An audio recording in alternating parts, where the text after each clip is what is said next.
لأولي الأبصار.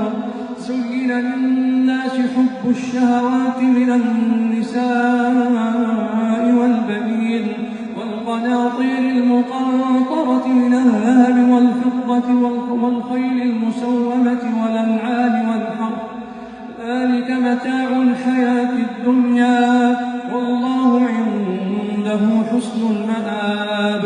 قل أنبئكم بخير من ذلكم للذين اتقوا عند ربهم جنات تجري من تحتها الأنهار خالدين فيها وأزواج مطهرة ورضوان من الله والله بصير بالعباد. الذين يقولون ربنا